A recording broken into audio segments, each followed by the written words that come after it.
Welcome back to Idealist. From minivans and SUVs to cheap commuter cars and SUVs to cheap commuter cars and geriatric sedans, car makers have chosen to stuff some great engines into some really boring cars, just like Chrysler did with the PT Cruiser. The PT Cruiser is arguably the most boring car ever. It looks like it was designed by a bunch of 90s kids hopped up on Gushers and Fruit Roll-Ups trying to live out their grandpa's hot rod fantasy. The result is about as exciting as a colonoscopy.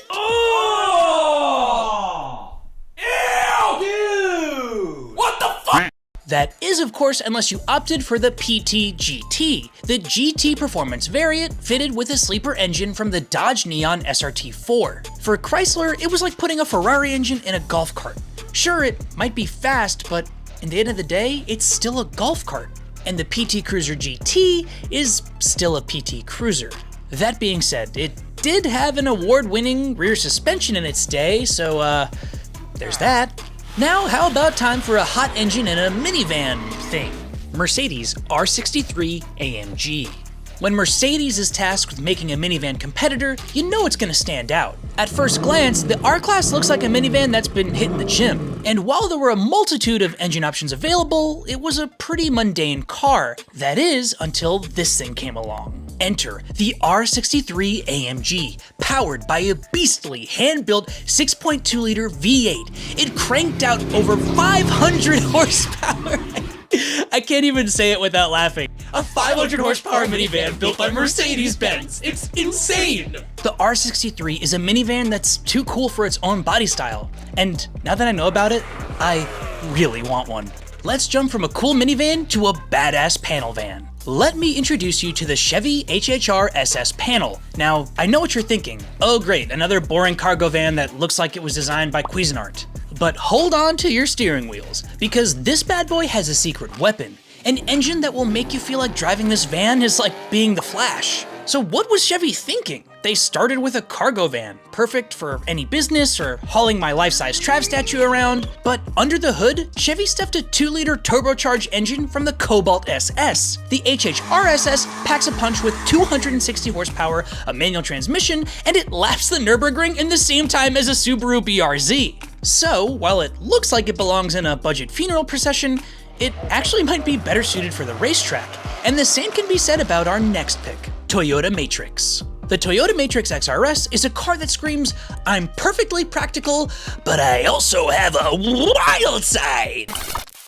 Unlike the GR Corolla Hot Hatch, the Toyota Matrix is about as boring and practical as you could make a Corolla hatchback. But the engine is on a whole other level. The 2ZZ-GE engine that powers the Matrix XRS is an absolute gem. It's the type of engine that makes you want to take the long way home just to hear it sing. And that makes sense considering it was co-developed by Yamaha. By the way, you should check out Trav's ideal car story in Yamaha right over here.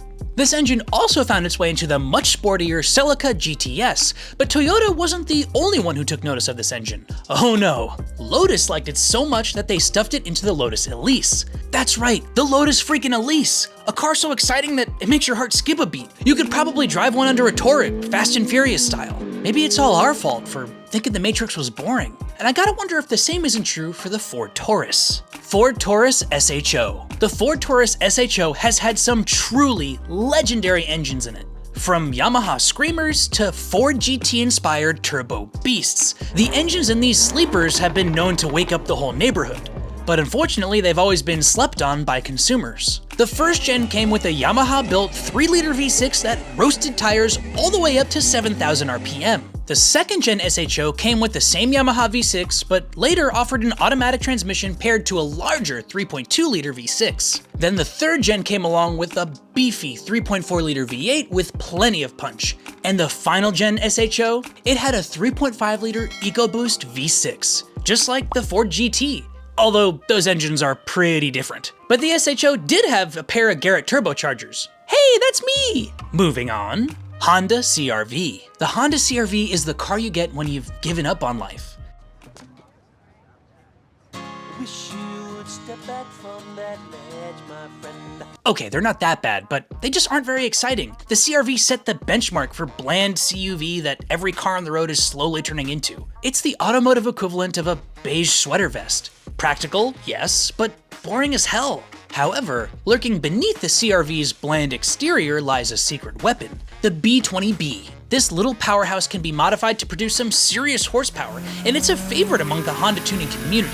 The CR-V is like Clark Kent, and the B20B is the superpowers just waiting under the hood. Unless you're already in the know, you'd never see it coming. And the same is true about our next car, the Mazda Millenia. We all know Mazda is capable of making some pretty exciting cars. Just look at the Miata and the RX-7, but they're probably best known for some boring daily drivers, one of them being the Mazda Millenia. But Mazda has a reputation to uphold. Zoom, zoom. So, they developed a special supercharged 6-cylinder, and rather than putting it in one of their exciting cars, they stuffed it into the Millenia. It's like a sous chef saucier who spends all day developing a perfect, rich, complex, delicious sauce, only for their head chef to dump it all over a plain, unseasoned bowl of rice. Sure, the engine, it's a marvel of engineering, but the rest of the car? I think I'll just go for the chicken strips. Next up, Ford Flex. While the Ford Flex was marketed as a family-friendly kid hauler, it basically looks like a minivan designed by the Container Store. And Ford decided some of their buyers might want one with a sleeper engine. So again, they threw in the engine from their supercar, the Ford GT.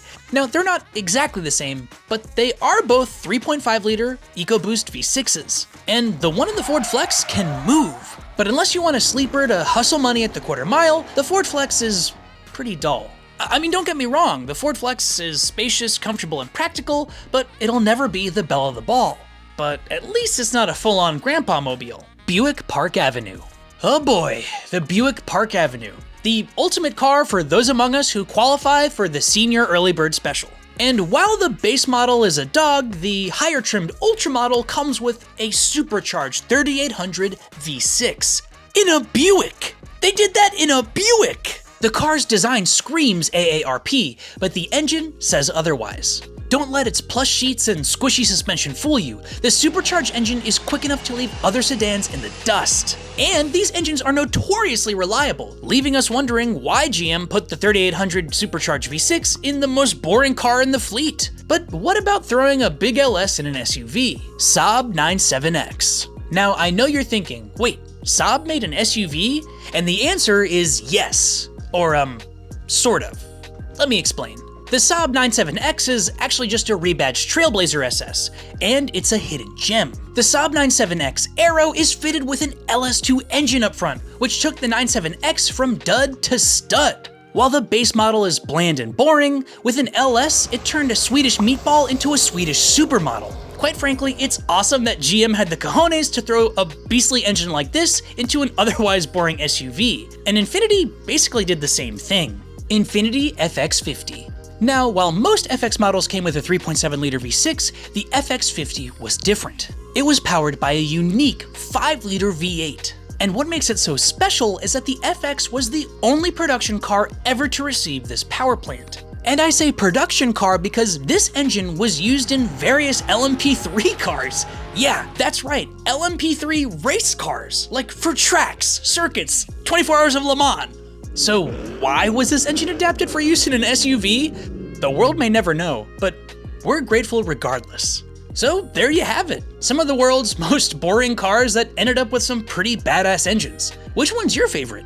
Let me know down in the comments. Also, let us know what cars we missed. I'm sure there are plenty of sleepers that we didn't put in here. While you're here, consider watching this video over here, or this one down here. And whatever bland body sleeper engine car you're driving around in, just remember to keep on living the ideal lifestyle.